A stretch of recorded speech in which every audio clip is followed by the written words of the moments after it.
The dust had barely settled behind David Quinn's horse when the smell of something warm and real stopped him dead in the middle of Caldwell Valley's only road. And for the first time in 4 months of riding, he pulled back on the reins and let himself want something other than distance. It was the autumn of 1873, and the valley of Caldwell sat tucked between two long ridges in southern Kansas, like a secret the prairie had decided to keep. It was not the kind of place a man stopped unless he had business there, or unless the road south had given him something worth pausing for. David Quinn had no business in Caldwell. He had business in Texas, or at least that was what he had been telling himself since he rode out of Missouri in the July heat with nothing but a bedroll, a horse named Chester, and a stubbornness that had served him poorly for most of his 28 years. Texas was where his cousin had land.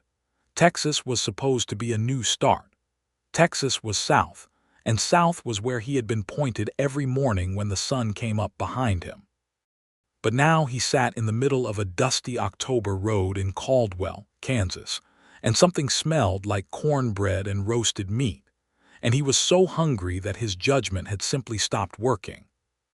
The building that produced the smell was a long, low structure built from mismatched timber and a little bit of hope. A hand-painted sign above the door read, "Bailey Boarding and MEALS Clean Rooms, Fair Prices, No Nonsense." The last part was underlined twice, which David found both amusing and slightly intimidating. He swung down from Chester with the particular stiffness of a man who had been in a saddle too long, looped the reins around the hitching post out front, and pushed open the door. The room inside was larger than the outside had suggested. There were 4 long tables with mismatched chairs, a stone fireplace on the far wall with a fire going strong, and the smell of food that hit him in the chest like a physical force. 3 men sat at one table eating with the focused silence of people who took their meals seriously. A boy of about 12 was sweeping the far corner with genuine effort. And behind the serving counter at the back stood a woman who looked up from a pot she was stirring and looked at David Quinn the way a person looks at something they haven't decided whether to trust yet. She was perhaps 25, with dark auburn hair pinned back but escaping at the temples in soft curls that the steam from the kitchen had encouraged. Her eyes were brown and direct, the kind of eyes that had learned to read people quickly because they had needed to. She wore a plain blue dress covered by a work apron stained with the honest evidence of a day's cooking, and she stood with the posture of someone who owned the floor she stood on. "Sit anywhere that's empty," she said. Her voice was clear and unhurried. "Meals are 20 cents. That gets you the stew, cornbread, and coffee. If you want pie, it's a nickel more."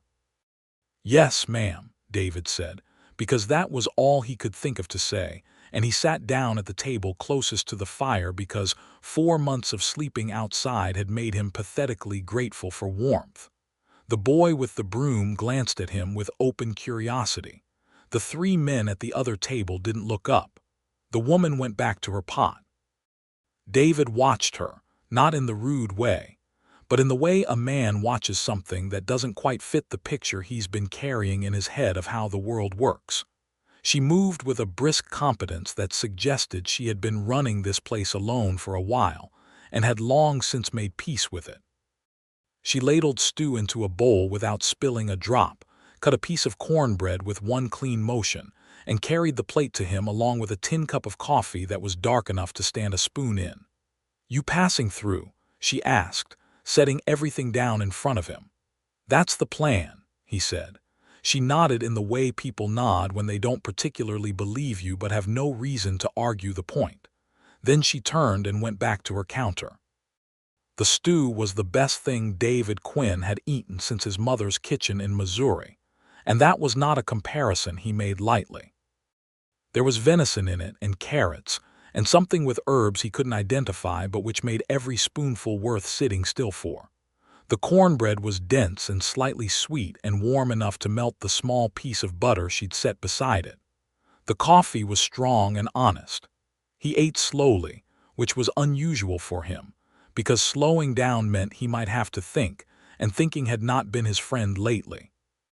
But the food demanded to be paid attention to, and so he paid attention, and the fire crackled beside him, and the room was warm, and outside the October wind moved through the valley and pressed against the windows, and for the first time in a long time David Quinn felt something close to still. When he had finished everything on the plate, including the last bit of broth sopped up with the last corner of cornbread, he sat back and reached into his vest pocket for the coins. The woman appeared at his elbow as if she had been watching for the moment he was done, which perhaps she had been. "Will you be wanting that pie?" she asked. "What kind?" "Apple. Made it this morning." He had 22 cents left in his vest pocket and considerably more in his saddlebag, but he wasn't about to advertise that. "Yes," he said. "I'll take the pie." She brought it. It was a generous slice with a lattice crust that had gone perfectly golden and a filling that smelled like cinnamon and cooked apples and something that might have been a small amount of whiskey, though he couldn't be sure and thought it would be impolite to ask. He paid her the 25 cents, and she made change for him from the small purse she kept in her apron pocket, and their fingers brushed when she handed him the nickel back, and she pulled her hand away quickly and went back to the counter. David sat with his pie and his coffee and looked out the window at the road south and thought about Texas. The road south could wait another half hour. He ate the pie slowly. The boy with the broom came over and leaned against the table leg with the uninhibited boldness of 12-year-olds everywhere. "You a cowboy?" the boy asked. "Been called worse," David said. "Where you heading?" "Texas." "That's far." "It is." "My pa used to say Texas was the only place a man could start over and not feel guilty about it," the boy said, with the easy delivery of someone repeating something they'd heard many times. Then his expression changed, going briefly careful, as if he'd remembered something. "He's gone now." "I'm sorry," David said, and meant it. The boy shrugged with the particular bravery of children who have learned to shrug at things that cost them everything. "That's my mother," he said, nodding toward the woman at the counter. "Caroline, she runs this place." David looked at the woman again. She had her back to them now, washing something in the basin. "She does a fine job of it," he said. "She works real hard," the boy agreed with a seriousness that sat heavy on his young face. "I help." "I can see that. You're doing a good job with that broom." The boy looked at the broom in his hand as if he'd forgotten it was there. "I'm Eli," he said. "David Quinn." "You got somewhere to sleep tonight, Mr. Quinn. Ma takes boarders. It's 50 cents a night and she changes the sheets regular." David looked back out the window. The October sun was already low and orange against the ridge, and he had been planning to push another 10 miles before dark to reach whatever camp he could find in the open country south of Caldwell. He looked at the fire. He looked at the empty pie plate. He reached a decision that was probably not entirely about sleep. "You think she has a room available?" he asked. "I'll ask," Eli said, and marched off to his mother with the focused purpose of a boy on a mission. David watched Caroline Bailey listen to her son, dry her hands on her apron, and look across the room at him with an assessing expression. Whatever she decided took about 3 seconds. She nodded and said something to Eli, who came back looking satisfied. "Room's yours if you want it," Eli reported. 50 cents. Breakfast is extra, a dime. She says no drinking in the rooms and no bringing horses inside, and she says that last one because apparently somebody once tried. David laughed out loud for the first time in weeks. He unsaddled Chester and put him in the small livery stable at the side of the building, which housed 2 other horses and a mule who regarded David with professional skepticism. He carried his saddlebag and bedroll inside, and Caroline Bailey showed him to a room at the back of the building that was small and clean with a narrow bed, a washstand, a single window looking out at the ridge, and a hook on the wall for his hat and coat. She pointed out these features with the brisk efficiency of someone who had done this many times and found the whole enterprise straightforward. "Breakfast at 6, she said. "If you're leaving before that, knock on the kitchen door and I'll put something together." "Thank you," he said. "Miss Bailey." "Mrs. Bailey," she said without particular weight. "My husband passed 2 years ago." "I'm sorry," he said, and meant that too. She looked at him for a moment with those direct brown eyes measuring something. Then she said, "The wash basin has clean water. I'll have Eli bring more in the morning." And she left, pulling the door shut behind her with a quiet click that somehow conveyed an entire policy about guest rooms and proprietors. David sat on the edge of the narrow bed and looked at the window. The ridge had gone purple in the last light. Chester was fed and watered. He had a roof and a meal and a room that smelled of clean linen and the faint cedar of the closet. And somewhere in the front of the building, a woman named Caroline Bailey was running her business and raising her son and living her life with a composure that he found completely inexplicable and entirely riveting. He did not think about Texas at all before he fell asleep, and that was unusual enough that he should have paid more attention to it. Morning came cold and clear, the way Kansas autumn mornings arrived like a declaration. David woke to the sound of movement in the kitchen and the smell of coffee, and he was dressed and at the kitchen door by 5:50, which was earlier than even he had expected. Caroline Bailey answered his knock with the slightly narrowed eyes of someone who had not quite expected company this early but was not about to be caught off guard by it.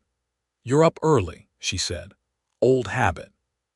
She considered this, then opened the door wider and gestured him to the kitchen table, which was the actual working table she cooked from, not the front room tables. It was a large, scarred table covered with the evidence of a morning already well underway, flour dusted across one end, a bowl of eggs to the side, a pot of coffee already on the stove. He sat carefully at the end farthest from her work and accepted the coffee mug she pushed at him.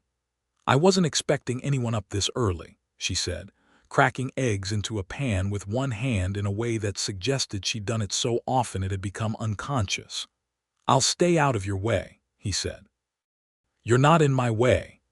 That surprised him slightly, and she must have seen it because something moved at the corner of her mouth that was not quite a smile but was in the same neighborhood. She scrambled the eggs with a long fork, sliced bread, and put 2 pieces against the iron of the stove to toast. She did all of this with her back half turned to him, and they existed in a companionable silence that was easy in a way that silences with strangers usually weren't. "Your boy said you built this place yourself," David said, because he had been thinking about it since last night. "Eli has a large mouth," Caroline said. "But yes, my husband and I started it. He was the one with the vision for it, the boarding house idea. I was the one who knew how to cook." She paused. "When he passed, I had a choice about what to do with it. I chose to keep it. That took courage." "It took necessity," she said, with a precision that made it clear the distinction mattered to her. "I had a son and a property and no one to hand either to. Courage is what people call necessity when they want to be kind about it." She slid the eggs onto a plate and added the toast and brought it to him. "But thank you for saying it anyway." David ate his breakfast, and she moved around the kitchen preparing for the day. And after a while, Eli appeared in his nightshirt looking rumpled and serious, and Caroline sent him back to dress and wash before breakfast. And the ordinary domesticity of it struck David somewhere behind his sternum in a way he did not immediately know what to do with. He paid her for the night and the breakfast. He said he would get his horse and be on his way. She nodded and said the road south was clear, that there'd been no trouble with cattle drives this week to clog things up, that the ford at the creek 6 miles down was passable. She told him all this in the practical tone of a woman who knew the landscape around her and considered it useful information to pass on. He went to the stable and saddled Chester. He checked the cinch. He adjusted the saddlebag. He looked at the south road. He went back inside. "Is there any more coffee?" he asked. Caroline Bailey looked at him from across the front room where she was setting the tables for the day's first customers. She looked at him carefully. Then she said, "Sit down, Mr. Quinn." He sat down. She brought him more coffee. He stayed through lunch. It was not a decision exactly. It was more a series of small non-decisions, moments where he could have stood up and left and simply didn't. He had his coffee and watched Caldwell begin its day through the windows. Other customers came in. A rancher named Harper who ordered 3 meals and barely spoke. 2 women who appeared to be sisters, and who discussed with great intensity the matter of a fence line belonging to someone named Peters, a telegraph operator named Grady with ink-stained fingers who told David cheerfully that the wire had been down 3 days, and everyone was getting along fine without it. David talked to these people with the practiced ease of someone who had spent time in many transient places and learned how to exist among strangers without demanding too much of them. But his attention kept returning to the counter, to Caroline, to the way she managed the room with a quiet authority that never needed to raise its voice. At noon she served him the day's lunch special, which was a beef and potato hash with poached eggs on top, without being asked, and when he looked up questioningly she said, "You're still here, so I assumed you were staying for lunch." "I'm still here," he agreed. Clearly, she refilled his coffee. "Where in Missouri?" He blinked. "How did you know Missouri?" "The way you say certain words. My husband was from St. Joseph." She said it with a naturalness that told him she had made peace with the past even if it still had weight. He had the same sound. "Hannibal," David said. "Born there, worked my family's farm there until this year." "What happened this year?" He turned the coffee mug in his hands. "The farm failed. 3 bad seasons in a row, then a bad decision about a loan that I made and that I should not have made, and by spring there was nothing left to hold on to." He said it plainly, without dramatics, because it was plain. "My cousin has land in Texas. He's offered me work and a stake to get something started of my own, so I'm going." "That's sensible," she said, and the word landed with a weight that made him look at her. She was watching him with an expression he couldn't quite categorize. "Starting again somewhere with a plan, that's sensible. You sound like you've considered something similar."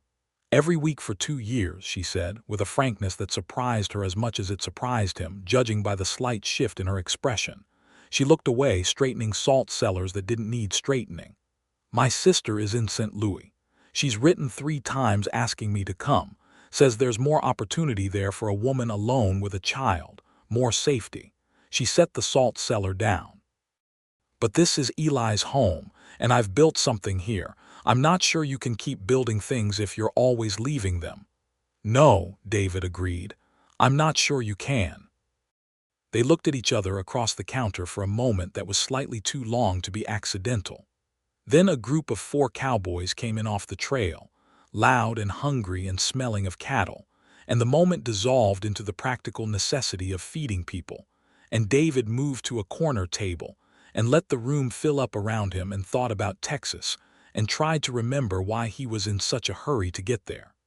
The afternoon was slower. 2 of the cowboys had taken rooms, and Eli showed them up with the professional pride of a boy doing an important job. The sisters about the fence line came back for pie. The telegraph man, Grady, came back for more coffee and company, and he and David fell into the easy conversation of 2 men who had nothing in common except proximity and time, which is often enough. Grady had been in Caldwell 3 years and could talk about it the way people talk about places they've chosen deliberately, with a mixture of affection and clear-eyed acknowledgement of its limitations. He talked about the cattle trade, which was transforming Kansas in ways both profitable and difficult, about the politics of a town trying to decide what it wanted to be, about the community of people who had put down roots here and were making something real.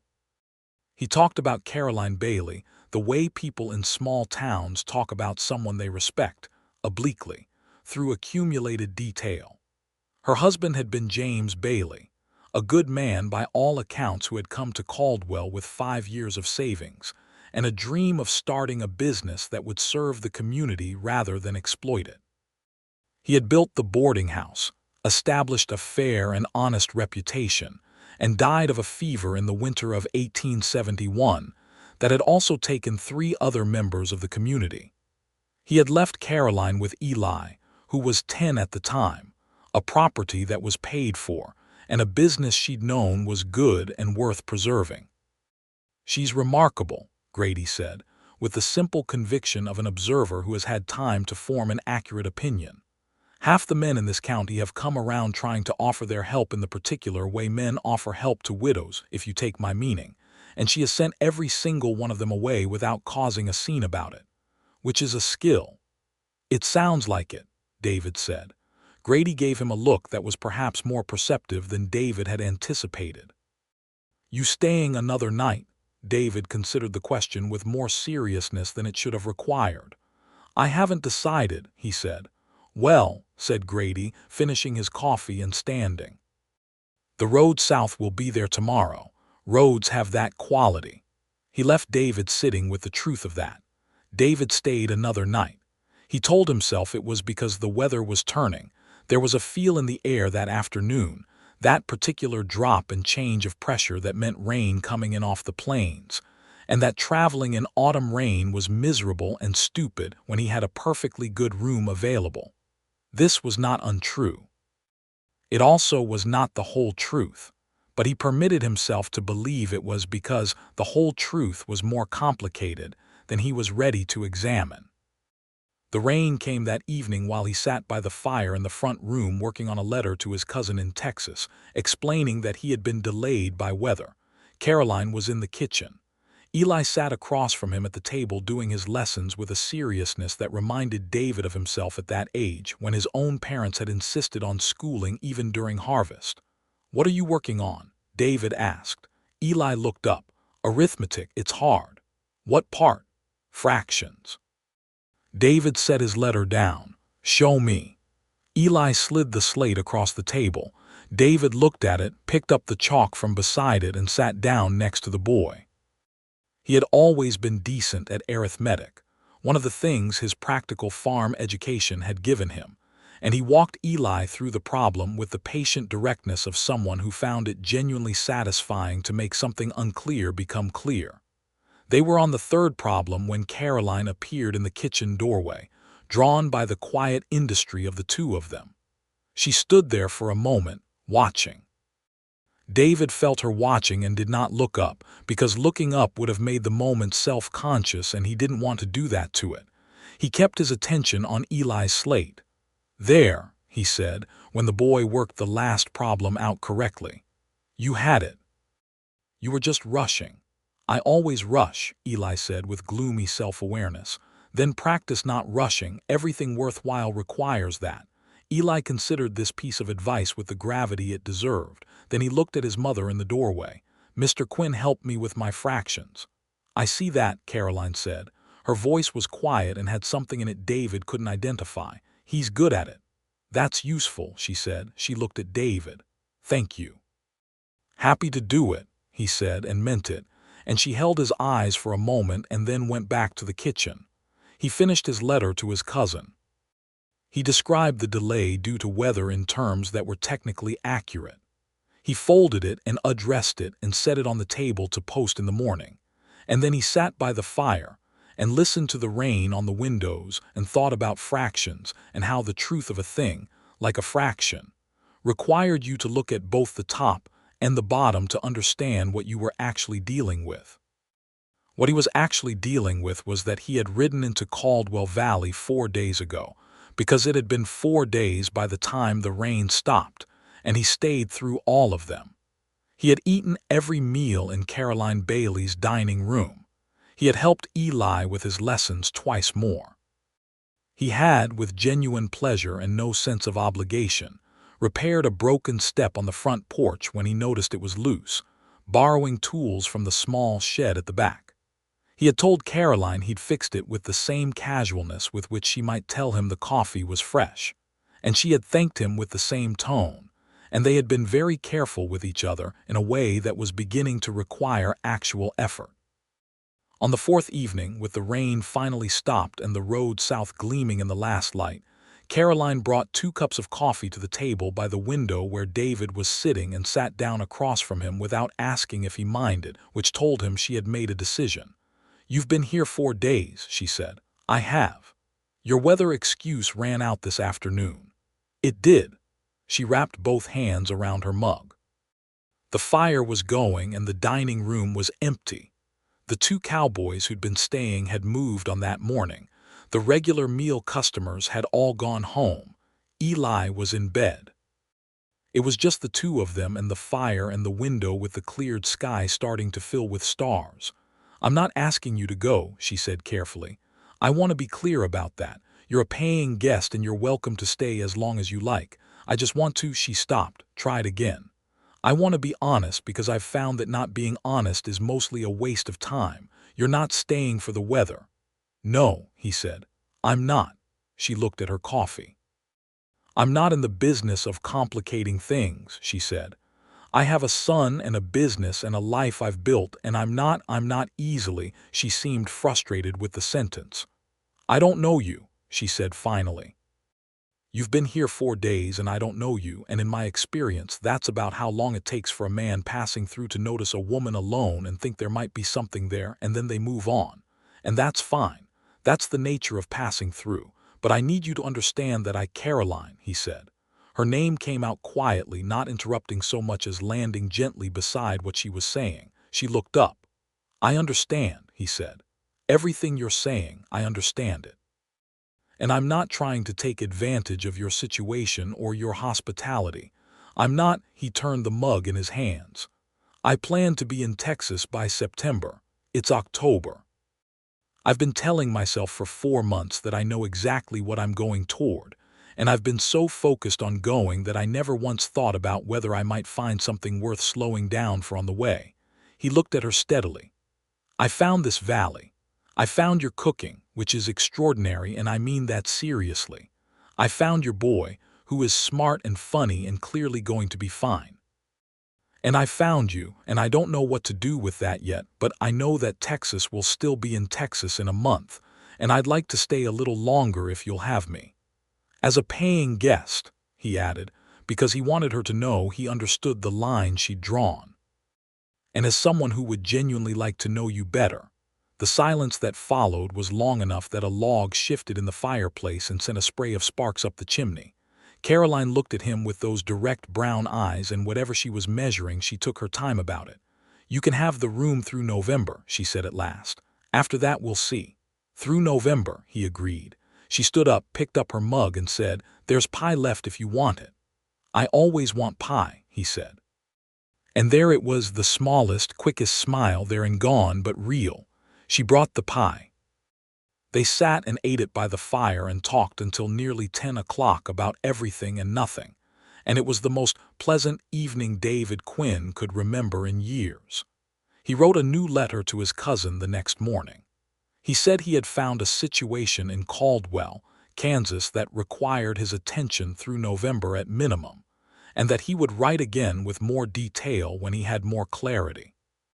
His cousin, whose name was Robert and who was a practical and good-humored man, wrote back 2 weeks later to say that the land in Texas was going nowhere, and that if David had found something worth staying for in Kansas, then for God's sake he should stay for it, and that he had always suspected David's stubbornness about moving forward was actually a fear of standing still. Which was a very direct thing for Robert to say, and which David read and reread twice before folding and tucking it into his saddlebag. November in Caldwell was cold and clear and busy, in the particular way of a farming and ranching community settling in for winter. The cattle drives that had clogged the roads through the summer and early fall had slowed, and the town took on a different quality, more concentrated, more itself. David found work doing what he knew.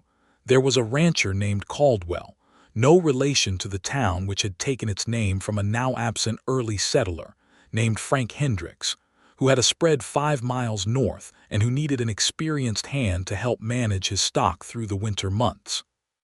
The work was hard and outdoor, and satisfied something in David that had been restless and unfocused for months, and he came back to Caroline's boarding house at the end of each day with honest tiredness and honest hunger, and those were 2 feelings he trusted.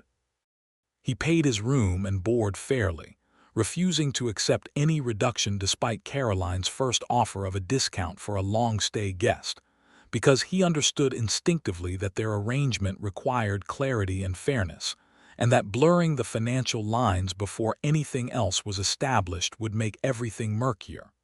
What was established was this: slowly, over the whole of November, they talked. every evening in the dining room after the paying customers had cleared out, sometimes with Eli present doing his lessons, sometimes after Eli had gone to bed. They talked about their lives before Caldwell, before Texas, before loss and necessity had redirected them. About James Bailey, who had been good and kind, and whose death had left a wound that was no longer raw but had changed the landscape of Caroline's internal geography permanently. About David's family in Missouri, his father who had been a fair and hard-working man, but unlucky in the ways that matter most in farming, his mother who had died when he was 22, and whose absence had made the subsequent failures of the farm feel lonelier than they might have otherwise. They talked about the times they lived in. 1873 was a year with its own particular troubles, and the frontier communities of Kansas were navigating questions of land and law and justice that had no easy answers. The cattle trade brought money and conflict in equal measure. The Homestead Act had been bringing settlers west for over a decade, but the land itself was indifferent to promises made in Washington. The native peoples of the plains, the Cheyenne and the Osage, had been systematically pushed from lands they had occupied for generations by treaties that were broken almost as quickly as they were signed, and David and Caroline both lived with the awareness of that injustice in different ways. Caroline more directly, having seen the displacement and violence of it in the years she'd been in Kansas. David having come late to a full understanding of what the Western expansion actually meant for the people who had already been here. "It's not a simple thing," Caroline said one evening, when they had gotten onto the subject after a conversation with a Cheyenne man named Two Rivers who had come through Caldwell and stopped for a meal, and with whom David had spoken for some time in the respectful, genuine manner of a person who is actually listening. "This land we're all building on. It's not an empty story. It has people in it who were here first and who have been pushed to the edges of their own home, and I think about that when I look at what I'm building here, and I wonder what my piece of it looks like from the other side." "I think about it too," David said. "More, since I've been out here and seen more of it." Back in Missouri it was easier to not think about it, which is maybe the problem with being comfortable. "Yes," she said, "comfort makes things easier not to see." These were not light conversations for two people getting to know each other, but they were honest ones, and honesty was, it turned out, the thing Caroline Bailey valued most in the world, probably because she had built her whole surviving life on it. He began to love her, though he did not say so yet, in the way that love happens when it's real, not in a single dramatic moment, but in the accumulation of small true things. The way she moved through difficulty without making a performance of it. The way she laughed, which was real laughter with her whole face in it, not the managed laughter of social obligation. The way she was with Eli, firm and warm and honest with him in the same way she was with everyone, treating him as a person with dignity and not as a small object to be managed. The way she was with her customers, fair and direct and occasionally funny in a dry way that caught people off guard. The way she looked at the ridge in the evening sometimes, as if she were reminding herself of something important.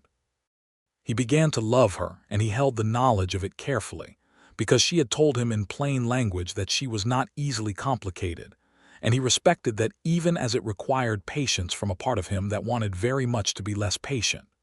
Eli, who was 12 and therefore both perceptive and terrible at concealing his perceptions, began dropping obvious hints into conversations. "Ma says you're a good worker," he told David one evening with studied casualness. "She doesn't say that about everyone, and Mr. Harper's wife makes him sleep in the barn when he comes home late.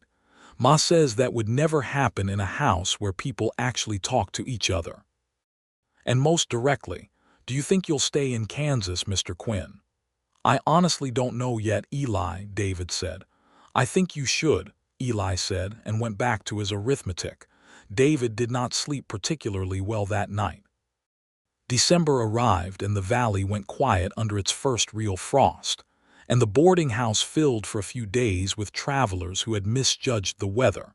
And Caroline ran her dining room at full capacity and managed it all without appearing to break a sweat, which impressed David unreasonably. He helped without being asked, carrying plates and refilling coffee and keeping the fire going, and afterwards, when the rush was over and they were cleaning up together in a comfortable parallel industry, she looked at him across the cleared table and said, "Thank you. I couldn't have managed all of that as neatly without you." "Yes, you could have," he said. "Probably," she admitted. "But it was easier with you." He looked at her in the lamplight. She looked back. Outside, the frost was deepening and the night was clear and cold and completely still, and the fire crackled, and Eli was asleep, and they were alone in the warm room with dishes in their hands and something that had been building for 2 months between them. And David set his dishes down and said, "Caroline." She set her dishes down too. "I'd like to stay," he said. "Not just through November, not just through December. I'd like to stay, and I want to be honest with you about why. Because you've told me honesty is what you value and I value it too, and so I'll say it plainly. I've fallen in love with you. I understand that may not be what you want to hear, and I understand if you need time, or if you need me to give you more space, or if you need me to carry on as your paying guest and table that information indefinitely, because I understand your life is not simple and I do not want to complicate it." He paused. "But I would have spent the rest of my life kicking myself if I didn't say it, and so I said it." The silence was different from the other silences they had had, denser and more fraught, and also somehow more honest than any of them. Caroline looked at him for a long time. She had very still hands, he noticed. She always had very still hands when she was thinking seriously, as if she redirected all her energy inward. "I told you I wasn't easily complicated," she said finally. "You did." "I said it because it was true and also because I was afraid," she said. "Those are not the same thing, but I said both at once and let you think they were." She looked at the table, at her still hands on it. "James was a good man and I loved him, and losing him broke something in me that I've spent 2 years quietly fixing, and I did not expect to." She stopped. "I did not plan to be in this particular conversation," she said. "I had not planned it at all." "I know," he said gently. "I'm not a girl," she said. "I'm a woman with a son and a business and a life I've made, and I can't afford to be reckless with any of those things. I know that too. So if I were to—" She stopped again, looked up at him. "If I were to say that I have also been falling in love with you and that it has frightened me considerably and that I have been ignoring it with all the energy I have, which is quite a lot of energy," the corner of her mouth moved. "Would you understand what I was asking of you, in terms of what comes with that? That it's serious," he said. "That it means Eli, that it means Caldwell, that it means staying, not passing through. That it means being someone who builds things with you instead of someone who shows up and disappears when the road calls." "Yes," she said, "all of that." "Then yes," he said. "I understand exactly what you're asking, and my answer is yes." She looked at him for another long moment, and then something in her settled visibly, like a decision made and committed to. "All right," she said. "All right then." He crossed the room and she stood still, and he took her hand very carefully. "The way you handle something that has been through a great deal and is worth being careful with." And he held it in both of his, and she looked at their hands and then up at him. And the firelight made everything warm and amber. And outside, the frost crystals were forming on the dark windows, and it was the most right David Quinn had ever felt about anything. He kissed her gently, briefly, a question as much as a statement, and she answered it, and that was the beginning of the part of the story that mattered most. The winter of 1873 into 1874 in Caldwell Valley was cold and occasionally brutal, but the boarding house was warm, and David Quinn had a room there that gradually ceased to feel like a rented space and began to feel like something else. He was clear with Caroline about his intentions, which were honorable and serious, and she received this with the pragmatic warmth of a woman who had decided to trust someone and was going to do it properly. They courted in the way that the times and their situation permitted, in the company of Eli, who was partly chaperone by necessity and partly enthusiastic participant, and in the evenings after he was in bed when they talked and sat by the fire, and sometimes she played the small piano that lived in the corner of the dining room, which she did well and with obvious pleasure. He loved listening to her play. She had learned as a child and had kept it up through everything, and the music she chose told him things about her that conversation hadn't gotten to yet. She played hymns sometimes, with a deep feeling that was private, and she played lively reels that made the room feel bigger, and she played slow, thoughtful pieces that she played when something was on her mind, and that were different from everything else. The town of Caldwell regarded their situation with the full attention that small towns naturally give to such matters.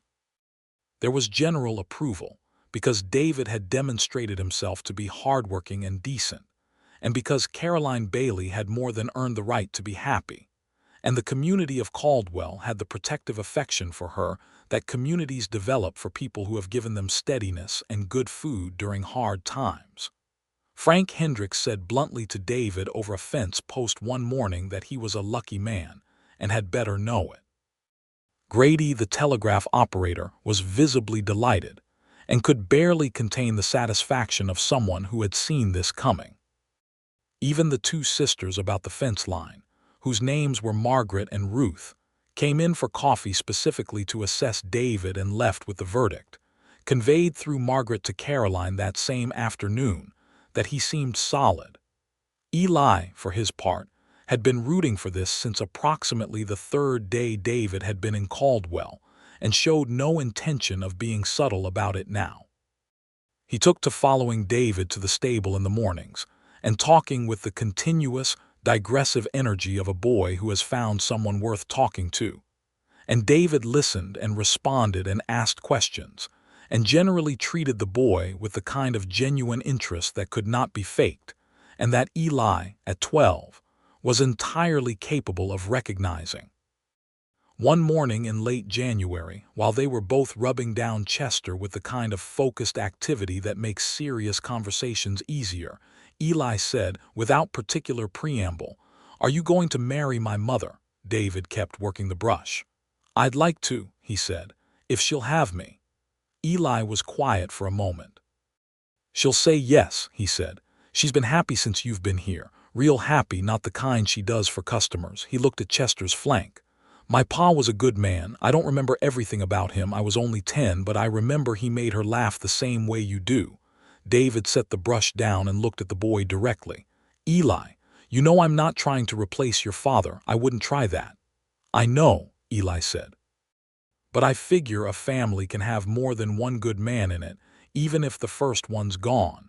He said it with a simplicity that was completely unself-conscious and which cost David something in the chest. "I think Pa would have liked you," he added. He liked people who were honest about things. David didn't say anything for a moment. Then he put his hand briefly on the boy's shoulder. "Thank you, Eli. That means a great deal to me." Eli nodded seriously and went back to examining Chester's mane with great authority. David proposed to Caroline on a Sunday afternoon in February when the valley was covered in snow, and the ridge was white against a hard blue sky, and Caldwell was quiet in the particular peace of a winter Sunday.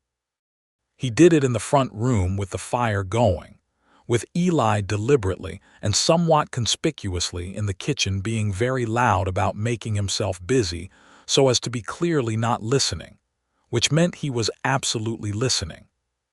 He said the things he needed to say, that he loved her, that he was certain of it, that he was not asking her to give up anything she had built but to let him build alongside her, that he understood what she was and had never once wished she was anything simpler or more convenient. He said he wanted to be her husband and Eli's stepfather and a part of what she had made in this valley, and that if she wanted to keep the boarding house, they would keep it, and if she ever wanted to do something else, they would figure that out together, but that the particular something he needed was her. Caroline listened to all of this with her hands still and her eyes bright, and when he was finished she said, "I had thought I would feel more afraid." And I don't," she said. "Which is probably the answer." "Is it yes?" he asked, "David Quinn," she said, "I sold you a meal in October and you forgot to leave. What does that tell you?" "It tells me the meal was exceptional." She laughed the real laugh, the whole-face laugh, and said, "Yes, it's yes." In the kitchen there was a crash that was clearly Eli knocking something over in the excitement of hearing what he'd been listening for, followed by the sound of him attempting to pretend the crash had been accidental, followed by his voice calling out with elaborate casualness, "Did somebody say something?" "Come in here, Eli," Caroline called. He appeared in the doorway with the unmistakable expression of someone who has been celebrating for the past 30 seconds. "Are we a family now?" he asked. "We're getting there," David said. "I'll need your blessing first." Eli took this seriously, which David had known he would. He stood very straight and regarded David with the dignified gravity of a 12-year-old boy who was also trying very hard not to grin. "You'll take care of her," he said. "Every day," David said. "And you won't leave when things get hard." "I won't leave." "Okay," Eli said. Then the gravity cracked and the grin won completely. "Then yes, I say yes too." And he flung himself at both of them in a rush that was undignified and entirely perfect. They were married in March of 1874, when the valley was just beginning to think about spring, and the first green was appearing at the edges of the creek. In a small ceremony at the church that had been built at the north end of town 2 years prior, and which had a congregation of modest size but genuine warmth. The minister, a man named Reverend Clark who had been in Caldwell since its earliest days, performed the ceremony with the steady kindness of someone who understood what this kind of beginning meant. Frank Hendricks stood up as David's witness. Margaret and Ruth stood with Caroline, who wore a dress of deep blue wool that she had made herself, and which was the most beautiful thing David had ever seen a person wear. Eli stood in the front row in his good suit, his hair combed with unusual care, and watched his mother and David Quinn exchange their vows with an expression of complete happiness that he was not even trying to manage, and which David happened to see in a single clear moment over Caroline's shoulder during the vows, and which nearly undid his composure entirely. The town turned out in the way small towns do for the events that mark their own ongoing story, with covered dishes and goodwill, and the particular cheerfulness of people who are glad something good has happened. There was a meal afterwards that was extraordinary, because Caroline's friends in Caldwell had decided that the woman who had fed everyone else for years deserved to have a wedding meal that required no work from her, and they had organized it with a thoroughness that left Caroline visibly moved. Grady made a toast that was short and genuine, and earned its laughter honestly. Frank Hendricks shook David's hand with a grip that communicated everything he wanted to say without saying any of it. The sisters Margaret and Ruth embraced Caroline with the full warmth of people who had watched her be strong alone for 2 years and were overjoyed to see strength joined. That evening, when the guests had all gone and Eli had fallen asleep in his chair at the table and been carried to bed, and the boarding house was quiet, David and Caroline sat by the fire in the warm room that was now both of theirs. And it was not so different from all the evenings they had sat there through the winter, except that everything had changed, and they both knew it, and it settled over them with the particular piece of a thing finally, truly begun. Spring came to Caldwell Valley with its usual abruptness, the cold breaking in what felt like a single night and the world going from gray and frozen to green and alive in the span of 2 weeks, and with it came the business of living and building, which David Quinn threw himself into with an energy and purpose he hadn't felt in years. The boarding house continued to be the center of their lives together.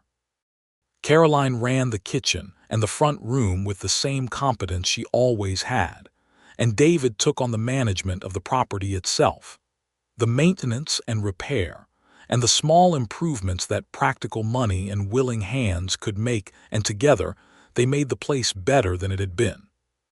They added a 4th room to the boarding section by the summer, expanding into the space at the back of the building that had been used for storage, and the added income from it gave them the kind of stability that made everything else easier to think about. Eli grew. He was 13 by summer and growing fast in the way boys do at that age, all sudden angles and new height, and he had taken to David with a fullness that David received with a gratitude he found difficult to articulate. They worked together on the property in the way men and boys work together, when there is mutual respect and genuine liking, with occasional silence and occasional debate, and a running humor between them that made the work feel like something other than work. David taught him things: how to handle tools properly, how to read the weather, how to assess a horse's soundness, how to negotiate a fair price without being either weak or aggressive. Eli received these lessons with the serious attention he gave to everything, and repaid them by teaching David things about Caldwell and its people, and its rhythms that only someone who had grown up there would know. In the early fall of 1874, on a warm September evening, Caroline told David she was expecting, and the way she told him matter-of-fact, watching him carefully, ready for any response, made him understand immediately that she had been carrying the news for a few days already and had been measuring how to say it. He crossed the kitchen in 2 steps and took her face in his hands and looked at her with a feeling so large it had no immediate language, and settled for pressing his forehead to hers and standing there for a moment until the feeling found its edges. "Are you all right?" he asked, because she came first. "Yes," she said, leaning into him. "More than all right. I think I was just waiting to make sure it was real before I said it." "Is it?" "Very." He kissed her then, slow and sure, and she laughed against his mouth and put her hands flat against his chest. And he held her, and they stood in the warm kitchen with the smell of dinner on the stove, and the last of the summer light coming through the window, and the whole extraordinary, ordinary future opening up in front of them. Eli, who was informed at dinner with a care that acknowledged he was old enough to be given news like an adult, went very quiet for a moment in the way he went quiet when something landed in him that needed processing. Then he looked up and said, "So I'll be an older brother." "Yes," Caroline said. He thought about it some more. "Then I'll teach them things," he said, with the firm generosity of someone who has decided what role they intend to play. "Everything Mr. Quinn taught me, and the other things too, like how to talk to Ma so she actually listens." "I always listen," Caroline said. "Not when you're cooking," Eli said with perfect accuracy, and David pressed his fist to his mouth to contain his laugh while Caroline pointed a spoon at both of them. The winter of 1874 into 1875 was the best winter David had ever spent anywhere. The boarding house was warm, the work was good, and he had a wife who was the most extraordinary person he had ever known, and a boy who was becoming someone worth watching closely. And the knowledge of a child coming in the spring made everything feel like it was building toward something real and permanent. He wrote to his cousin Robert in Texas and told him everything. Robert wrote back and said he had always suspected David would find something worth more than Texas somewhere on the road to Texas, and that he sounded like a man who had finally stopped being afraid of standing still, and that he was invited to bring his family to visit any time they liked, because Texas would always be there. David read the letter twice and then gave it to Caroline, who read it and said, "Your cousin sounds very wise." "He's the one good decision I reliably make," David said. Listening to Robert, "What did he say about coming here?" "He's been talking about it, he and his wife, maybe next spring." "I'd like that," Caroline said. "I'd like to know the people who know you from before. They fill in the parts of the story I didn't get to see." He looked at her. "Most of those parts aren't very interesting." "Let me decide that," she said. "Every part of a person's story is interesting to someone who loves them." He did not have an answer to that because it was completely true, and also because he was busy being very grateful for the particular way the lamplight fell across his wife's face in the winter evening. Their son was born on an April morning in 1875, when the valley was full of the riotous spring green, and the creek was running high, and the sky was the perfect hard blue of a prairie spring day. The birth was managed by the local midwife, a competent woman named Mrs. Farrow, who had delivered half the children of Caldwell, and approached it all with a calm efficiency that was deeply reassuring. Caroline was strong through it, which was precisely what David would have predicted, and which still made him weak with gratitude when it was over, and she was resting with the child in her arms, and the room was warm and quiet. He sat beside her on the edge of the narrow bed that had been brought into the first-floor room for the purpose, and looked at his son, who was very small and very red and completely unimpressed with the world he had just arrived in. "Hello," David said to him quietly, and felt completely ridiculous and completely transformed simultaneously. "He looks like you," Caroline said. She was tired in the deep, satisfied way of someone who has done something difficult and done it right. "He looks like a potato," Eli said from the corner, where he had been permitted to stay because he had asked so seriously that Caroline hadn't had the heart to make him leave. "Sorry," he added immediately. "A very handsome potato." Caroline laughed, which made the baby startle, which made everyone quiet for a second, and then the baby settled and they all breathed again. "What are we going to call him?" Eli asked. David looked at Caroline. "We said we'd decide when we saw him." "James," Caroline said quietly. "I'd like to call him James, if you don't mind." She looked at David carefully. "For his grandfather and for James." "James," David said. It was the right name and he knew it, and he said it without any reservation because he understood what honoring someone's past meant for the present you were building together. "James Quinn." "James David Quinn," Caroline said. He looked at her. She looked back with calm certainty. He took her hand and held it, and the baby, James David Quinn, made a sound that was possibly an opinion, and possibly just a noise, but which Eli immediately declared was definitely an opinion. The years that followed in Caldwell Valley were full in the way. Only a life being actively lived can be full with both the difficulty and the richness that real things carry. The boarding house grew its reputation through the middle of the 1870s as the place in the valley that served the best meal and offered the fairest room, and that reputation was worth more to their business than any advertisement could have been. David worked with a combination of the boarding house management and his continued part-time work with Frank Hendricks, whose ranch he had helped build into something considerably more stable than it had been, and there was enough honest work to keep him busy and enough honest pay to keep them comfortable. Eli turned 14, 15, 16 with a steady development that was a pleasure to watch.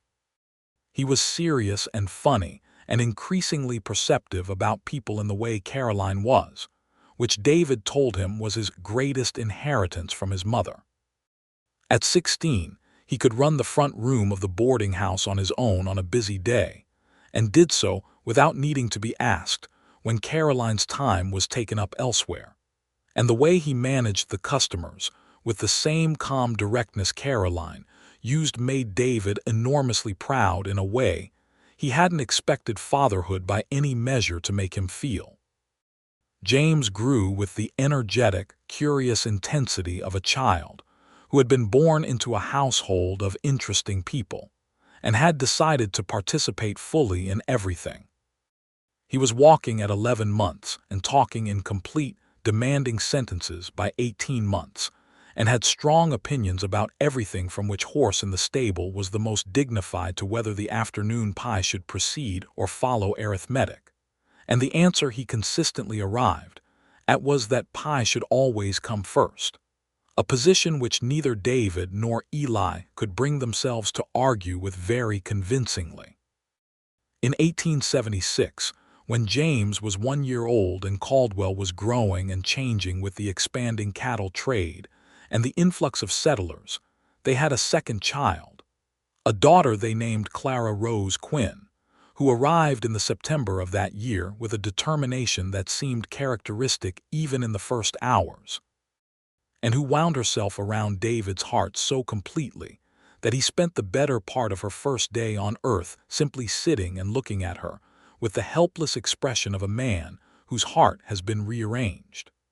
Clara was different from James in all the ways siblings manage to be entirely different while growing up in the same house. Where James was social and voluble, Clara was watchful and precise. Where James made noise, Clara made observations. She had Caroline's eyes and David's stubbornness and Eli's dry humor distributed in her particular arrangement. She learned to read early and took to it with a ferocity that required regular trips to every source of books in the county. And David, who rode out once a month to the larger town of Wichita for supplies, began bringing books back as a matter of course, presenting them to Clara with the seriousness the transaction deserved. The family was so clearly a family, not by ceremony only but by the daily accumulation of everything that makes people belong to each other, that the community of Caldwell had long since stopped thinking of Caroline as a widow running a boarding house alone and begun thinking of the Quinns the way you think of a landmark, as something that had always been there and would always be there, which was exactly right. David had not forgotten Texas. It came to him occasionally, not with regret but with the mild curiosity of a road not taken. What would he have found there? What would he have built? What would his life have looked like in that different direction? And then he would look around at the boarding house, at Eli doing the account books at the big table with the focused expression of someone who is genuinely good at numbers, at James careening through the front room being either a horse or a cavalry regiment depending on the day, at Clara in the corner reading something 3 years above her age level with complete tranquility, and he would look at Caroline, working at something with her back to him. The auburn hair that had gone very slightly silvered at the temples in the way that only made her more herself, and the curiosity about Texas dissolved instantly and completely, the way a candle flame goes out when you cup your hand around it. He loved her. He loved her with the particular love that is built from years of seeing someone plainly, in all their difficulty and their grace, in their moods and their laughter, in the moments when they are being their best selves and the moments when they are very tired and less so, in the full ordinary texture of a shared life, which is the only texture that real love knows. He loved her more at 32 than he had at 28, which is not always the case, and which he understood to be a great and specific piece of luck. There was, in the summer of 1877, a difficulty that required something of them both. Frank Hendricks, the rancher, had been having a dispute with a neighboring outfit run by a man named Tolliver, who had come to Caldwell the previous year with money and aggression, and a way of pressing on boundaries, both the property kind and the other kind, that had made him immediately unpopular with the established community, and had done nothing to improve his standing since. The dispute had been about water rights to the creek that ran between their properties, and it had escalated through the spring from angry words at the feed store to a formal legal complaint filed in Wichita that had everyone worried. David had given evidence before the circuit court judge when the case came through, because he had worked Hendricks' land for 3 years and knew where the water had always run and on what terms. He was not a dramatic man in a courtroom. He spoke plainly and factually, and let the evidence be what it was, and the judge, a man named Prescott with a reputation for fairness, had found in Hendricks' favor on the primary points after a full hearing. Tolliver had taken his defeat badly, in the way men take defeats who are used to winning through pressure rather than right, and he had made his displeasure known through a combination of loudness at the local saloon and a pointed hostility toward anyone he associated with the outcome. He came into Bailey's. The Quinn boarding house had kept its original name because Caroline had made the sign herself and David had never once suggested changing it, one afternoon in August, in a state that was somewhere between angry and seeking to cause a scene, and sat down and demanded service with a manner designed to intimidate. Caroline served him. She served him the day's meal with the same composure she served everyone, and she charged him the same price. And when he made a remark that was intended to be threatening about the way things went for businesses that made enemies of the wrong people, she looked at him steadily and said, "Mr. Tolliver, this is a dining room, not a negotiating table. If you're hungry, you're welcome. If you're here to make threats, you can take them somewhere else." He left without finishing his meal. David, who had been in the back of the building and had not heard the exchange directly but had heard enough of the tone to come through to the front room as Tolliver was walking out, found Caroline calmly clearing the table Tolliver had vacated. He read the situation in her face and the set of her shoulders, and the particular calm she was using that was slightly more deliberate than her usual calm. "You're all right?" he asked. "Perfectly," she said. "That's the third time someone with a grievance has tried to use a meal as the venue for the grievance, and it works as well as the first 2 times. Which is to say not at all. Not at all." She set the dishes down and turned to him and let the deliberate calm give way to something more human for a moment. "He didn't frighten me exactly, but I'd be dishonest if I said it was nothing." He reached over and took her hand. "I know. I can handle things like that. I know you can. You've been handling things like that since long before I got here." She looked at him, and the something more human in her face warmed into the particular expression she had that was entirely his, the one she only had when it was just them. "No," she said, "when you first walked in here and smelled the cornbread from the road, I thought you were just another hungry man passing through who would eat and go." "I was," he said, "right up until I sat down, and then the stew was better than anything I'd had in 4 months and I forgot everything I'd been in a hurry about." She laughed. "The stew was extraordinary, Caroline. I want that on record." "It's been on record," she said. "I've been feeding you for 4 years. And I've been grateful every single day." She looked at him and shook her head slowly in the way she did when he said something that she didn't know how to answer except with the fullness of what she felt. And she reached up and put her palm against his jaw briefly, warmly, and then picked up the dishes and went back to the kitchen because there was always work to be done, and that was her nature, and he loved her nature completely. Tolliver caused no further trouble. He left Caldwell before winter, relocating to somewhere further west where, by all accounts, he found equally unsympathetic audiences for his way of doing things. His departure was noted without ceremony by most of Caldwell, who had other things to think about. Eli turned 17 in the spring of 1878 and had grown into someone who could be trusted with everything, which David told him directly, and which Caroline confirmed by giving him increasing responsibility in the business that she had not given anyone else, which was a more meaningful statement from Caroline Bailey Quinn than 100 direct compliments would have been. He was reading the law books that a traveling lawyer had left behind in settlement of a board debt 2 years prior, with a seriousness that made it clear this was not casual reading. "I think I want to study law," he said to David one evening with the careful courage of someone announcing something important that they're not sure will be received well. "I think that suits you exactly," David said immediately. Eli looked at him with a slight surprise that moved David. "You do? You have your mother's way of getting to the truth of a thing and your father's, what I've heard of your father's sense of fairness. Law is the right shape for that." "It would mean leaving," Eli said. "Wichita, maybe. Or further."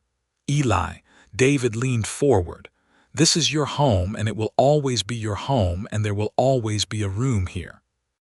But home is the place you come back to, not the cage you stay in. If the law is your thing, then go after it." Eli was quiet for a moment. "You stayed," he said. "When the road was calling you south, you stayed.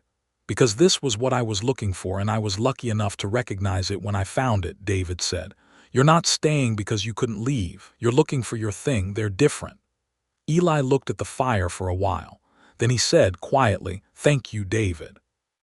It was the first time he had used the name without the Mr. in front of it, and both of them noticed, and neither of them made a point of it, and that was exactly right. The summer of 1878 brought Robert Quinn to Caldwell at last, making good on years of promised visits, arriving with his wife Helen and their 2 children in a wagon that had clearly been on the road some time, and was considerably more interested in stopping than in going anywhere further.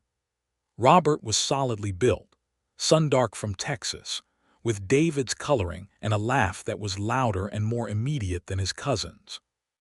Helen was warm and direct, and immediately on easy terms with Caroline, in the way that certain women are on easy terms with each other almost from the first sentence.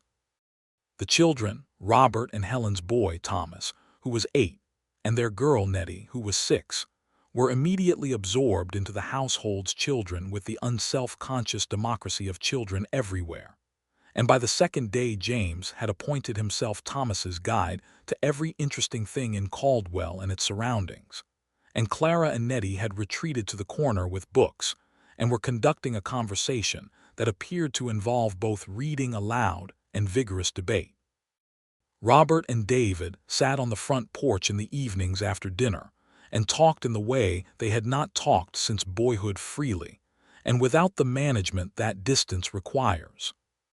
Robert told him about Texas, about the land and the cattle and the hard work of building something in a place that was still very much a frontier in many ways, that had its own violence and uncertainty, and also its extraordinary beauty and possibility. David told him about Caldwell, about the boarding house and the work and the community and what he had built here, and what it felt like to build something you intended to stay in. "You look different," Robert said one evening toward the end of the visit, "from when I knew you in Missouri." "Better or worse?" Robert considered it. "Settled," he said, "in the good way. Like a post that's been put in correctly and has been in the ground long enough to not be going anywhere. That's a romantic image." "I'm a rancher," Robert said. "Take what you get." He looked at the door through which they could hear the voices of both families, Caroline's laugh, Helen's response, the children at some kind of game that involved a noise that suggested running. "She's good," he said. "Caroline, I mean that seriously. She's exactly right for you." "I know," David said. "You knew when you stayed for that second coffee," Robert said, with the accuracy of someone who has thought about this and been right about it for 4 years. "I stayed for the stew," David said. "You didn't stay for the stew, David. The stew was genuinely extraordinary." "I'm sure it was. You still didn't stay for the stew." David smiled into his coffee cup. "No," he said, "I didn't." Robert left at the end of August and promised to return, and Helen pressed Caroline's hands warmly and said she was the finest host she had encountered in years of traveling, which Caroline received with the combination of genuine pleasure and mild deflection that was her response to compliments. And little Nettie extracted a solemn promise from Clara that they would correspond by letter, which Clara gave with the gravity of a person entering into a contract. The fall of 1878 moved toward winter with the particular beauty of a Caldwell Valley autumn, the ridges going gold and amber, the cottonwoods along the creek turning yellow, the mornings sharp and the afternoons still warm enough to work in shirt sleeves. Eli had made his decision about the law and had written to a reading program in Wichita, associated with a practicing attorney who took in students of promise. And there was a response by September that was encouraging, and by October it was arranged that he would go in January to begin. The evening before he left, Caroline made the best meal she had ever made in the boarding house kitchen, which, considering her record, was a statement of significant ambition. There was roasted beef and proper gravy, and roasted potatoes and green beans put up from the summer garden, and fresh bread, and a cake for dessert. And she laid the family table in the private back room they used for themselves rather than the public dining room, and they sat down together, the 5 of them, because Eli was still fully one of the 5, and ate with the festive seriousness of people marking a moment that matters.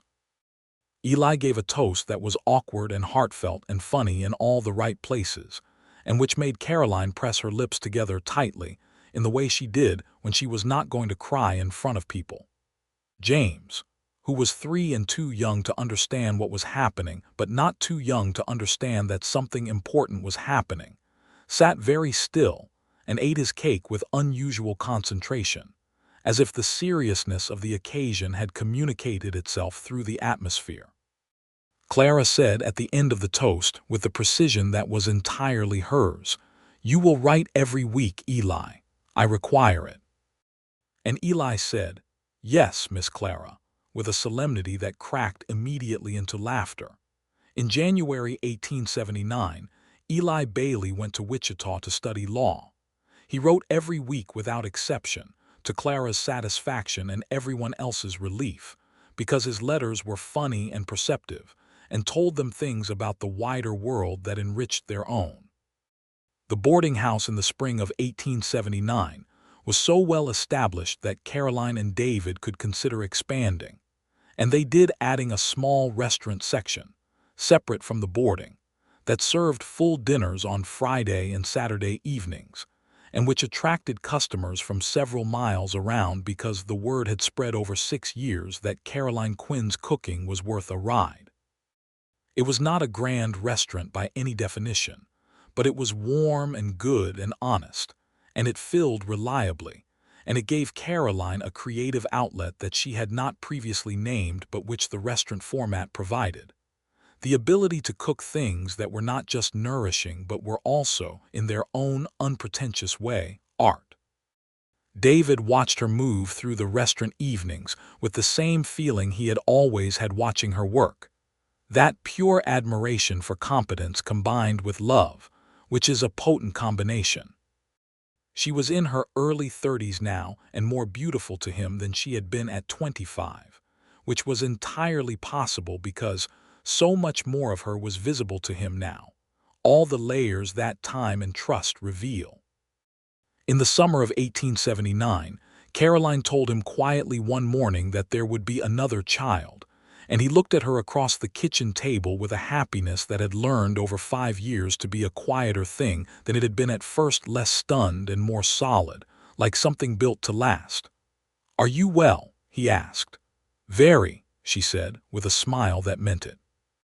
Their third child was a boy, born in the January of 1880 in the white cold of a prairie winter, who came into the world loudly and continued in that mode with remarkable consistency.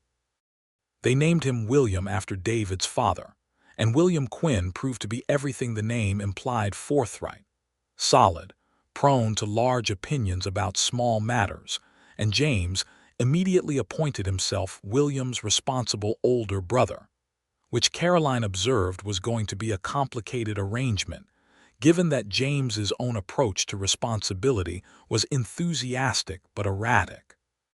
Clara, at 4, regarded baby William with the measured assessment of a scientist examining a new specimen, concluded that he was very loud and not very interesting yet, and went back to her book, which position she maintained until William, at about 14 months, figured out how to follow her to her reading corner and sit beside her and turn pages with great determination, at which point Clara accepted that he was interesting after all, and from that point they were inseparable.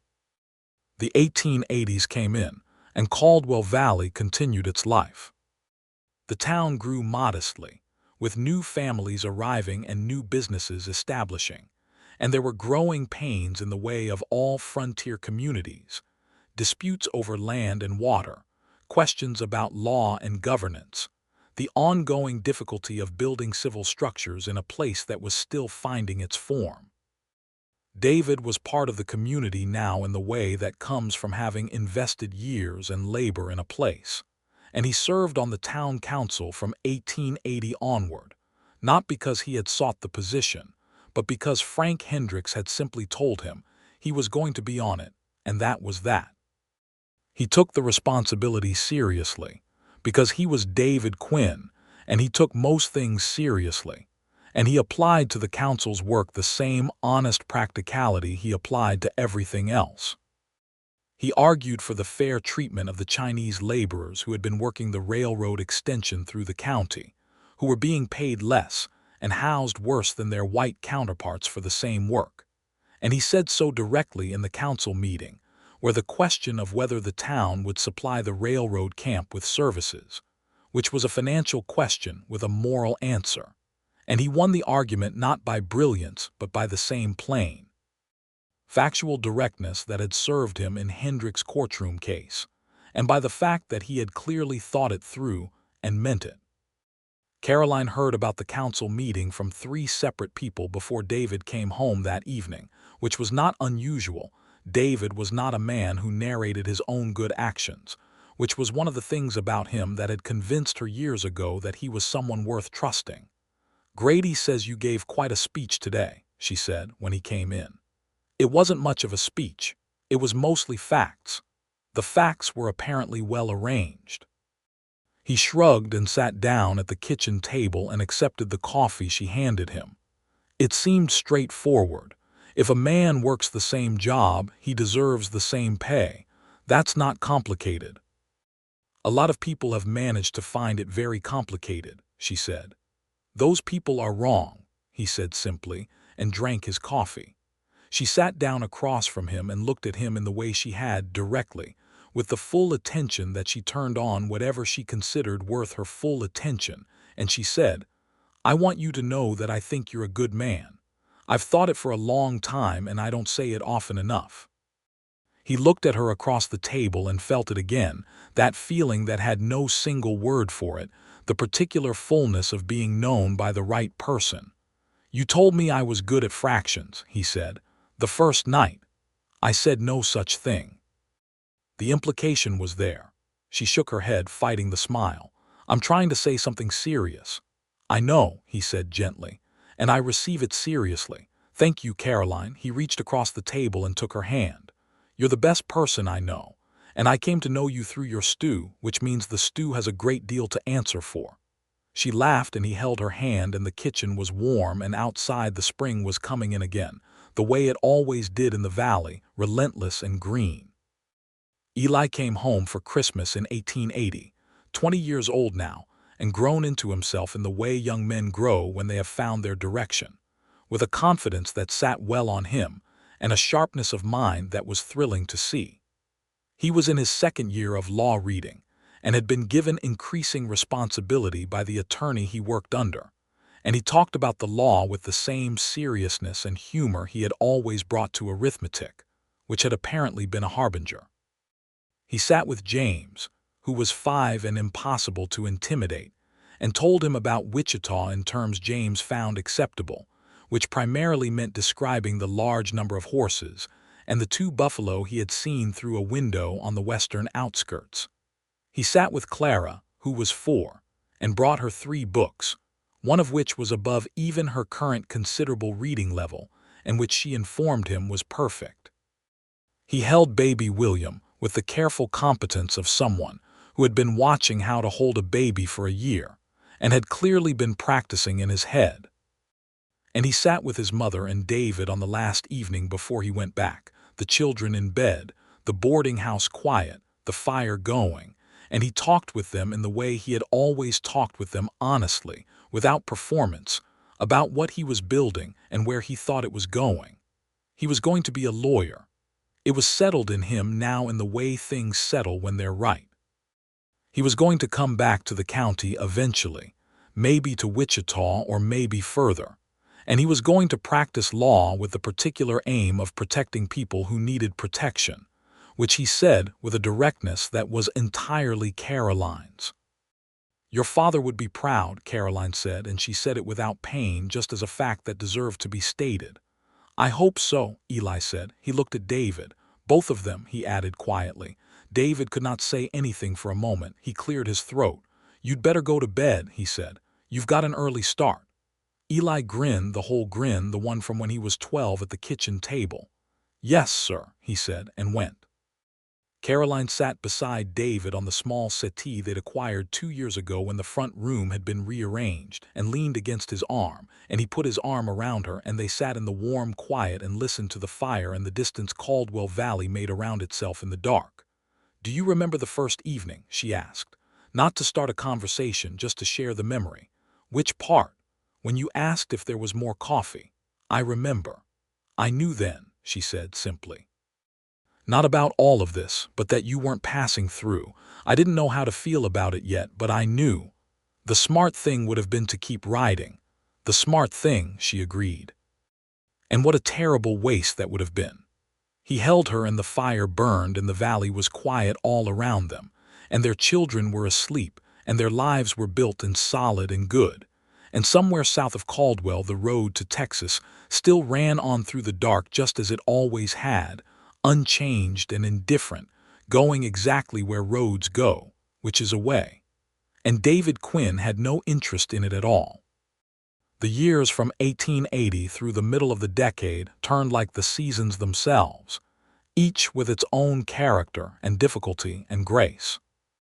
James grew into a boy of relentless energy and genuine sweetness, who had an instinct for animals that eventually resolved itself into an interest in the ranch work that David had done with Hendricks. And by the time he was 8, he was following David on every available trip to the Hendricks spread with the focus of someone learning a trade he's already decided is his. Clara read everything she could find and corresponded faithfully with her cousin Nettie in Texas, and with Eli in Wichita, and with a girl in St. Louis who was the daughter of Caroline's sister, and who turned out to share Clara's particular intensity about books. William simply existed as a force of nature that the family organized itself around, which was a very effective organizational principle. Eli passed his bar examination in 1883 and became one of the youngest practicing lawyers in Sedgwick County, and he sent a letter home that arrived on a Tuesday when Caroline was in the middle of preparing lunch, and she read it standing at the counter, and had to set everything down for a moment and press her hands flat on the counter and breathe. When David came in an hour later, she gave him the letter without comment, and he read it and looked up at her, and she was looking at him, and they didn't need to say the big things because the big things were all there in the room between them. Understood.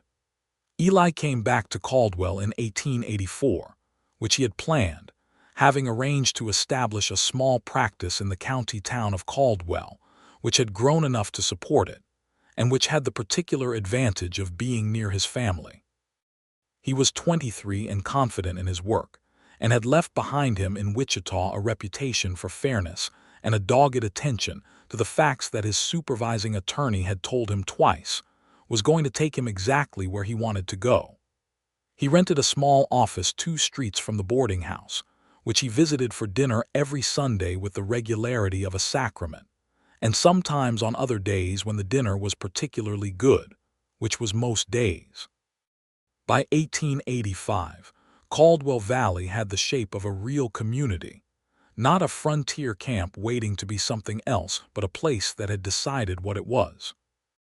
There were proper buildings on the main street, a school that Clara attended with deep satisfaction, a church and 2 competing general stores and a livery and a doctor's office.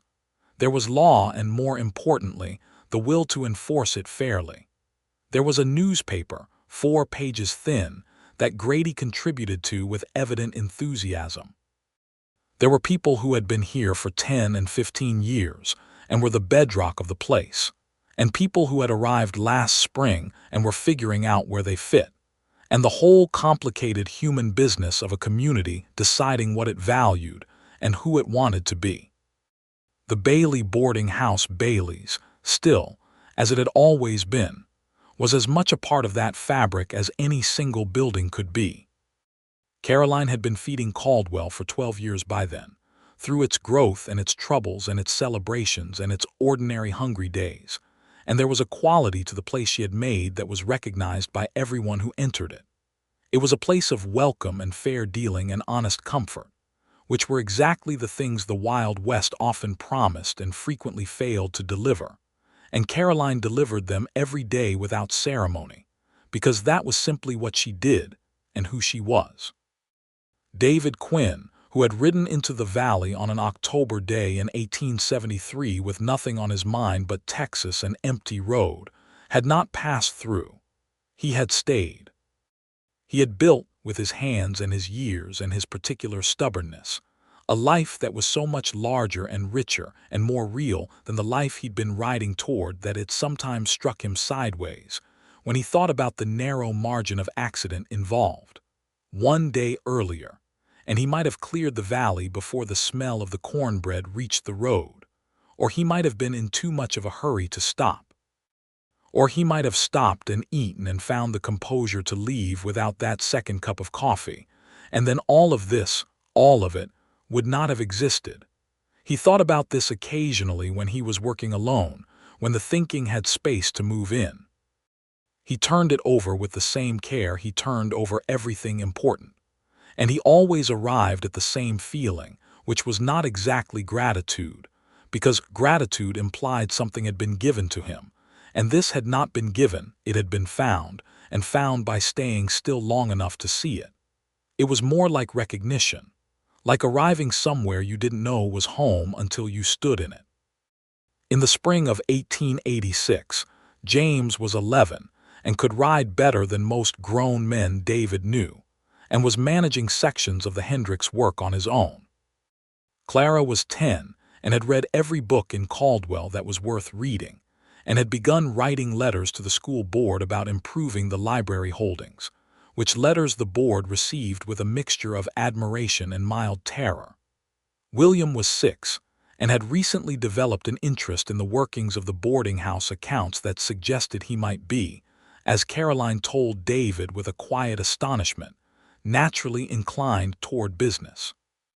On a warm May evening, David and Caroline sat on the front porch of the boarding house after dinner, while the children's voices carried from inside, and the valley went gold in the last of the light. The ridge was the same ridge it had always been, purple in the evening the way it had been on that first night when David had looked at it through the window of his rented room and thought about Texas. The creek ran at the bottom of the valley, catching the light. The town of Caldwell spread out in its settled, purposeful way, buildings and lives. 12 years of building laid out in the visible evidence of people choosing to stay somewhere and make it worth staying in. "I need to tell you something," Caroline said. He looked at her. "You're expecting," he said. She turned to him with her eyes wide. "How did you know, Caroline? We've done this 3 times. I know the particular way you look when you're carrying something you're deciding how to tell me." She shook her head, but the smile was there. "4th time," she said. "I didn't plan it. We never plan it. The children apparently plan it themselves." She laughed. He took her hand. The evening was warm around them, and the valley was beautiful and full of the particular piece of a place that has earned it through years of human effort and human love.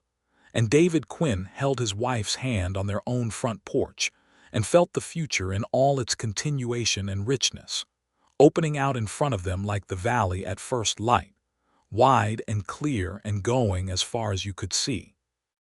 "Girl or boy, do you think?" he asked. "Girl," she said with conviction. "You said that last time." "I was simply early by 2 children," she said primly. He brought her hand to his mouth and kissed it, and she leaned her head against his shoulder, and the porch creaked slightly in the evening breeze. And inside the boarding house, the sounds of their family continued its ordinary beautiful music.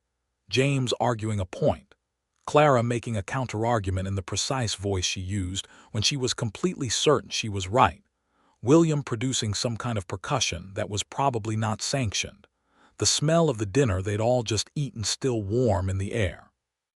The 4th child was born in November of 1886 and was, as Caroline had predicted with a confidence that turned out to be entirely warranted, a girl.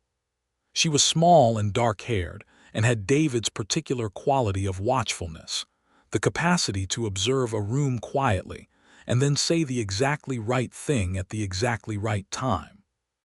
They named her Me, and she was adored from her first moment by her siblings with a comprehensive generosity that suggested all 3 of them had been waiting for her specifically. When Me was 3 days old and Caroline was resting, and the children were managing themselves with varying degrees of success downstairs, David sat in the chair by the window of their room with his daughter asleep in the crook of his arm, and the November light falling gray and soft through the glass. And he looked at this particular small person, this last piece of the family that the road to Texas had led him to, without either of them intending it, and felt the full weight and rightness of where he was. He had ridden into the valley with one direction in mind, and a great deal of noise in his head about forward and future and what came next, and he had been stopped by the smell of a meal and the directness of a woman's eyes and the question of whether there was more coffee. He had stayed for days, and then months, and then years, and then the rest of his life, and the rest of his life was exactly where he wanted to be. He looked at Me Quinn, who was asleep with the total commitment of the very young, and then at Caroline, who was asleep with the exhausted peace of someone who has done something enormous and done it right, and he thought, "This is the place. This has always been the place. I just had to be slow enough on the road to find it." The valley held the boarding house and all its light. The boarding house held the family. The family held everything that mattered. And David Quinn had started out riding south and had found, instead, that what he was looking for had always been north, in a valley he'd never heard of, in a woman he hadn't known to look for, over a bowl of stew and a piece of apple pie and a cup of coffee that he'd asked for twice, because the first cup had not been enough excuse to stay as long as he needed. Some roads don't take you where they promise. Some roads take you somewhere better, and the trick is being willing to stop when the right thing sits down in front of you and refuses to be nothing. He had been willing. She had been willing. That was the whole of it, and that was more than enough. And the valley was quiet around them, and the fire was warm in the house, and Eli was in his office 2 streets over writing something important in careful, clear language, and James was in the stable telling Chester something in the quiet voice he used with horses, and Clara was at the kitchen table reading by lamplight, and William was probably asleep and definitely not doing whatever he'd said he would do before bed. And Mee Quinn slept in her father's arm in the November afternoon, unknowing of everything except warmth and the sound of a heartbeat that had ridden a long road to be beside her, and stopped and stayed, and was grateful every day for the stopping. Outside, the south road ran on through the valley and out into the wide Kansas plain, straight and patient and indifferent, going exactly as far as it always went. David Quinn let it go without him, the way he had let it go every morning for 13 years, without regret and without the slightest temptation. Because the road south had been the road away, and he was, at last and forever, exactly where he belonged.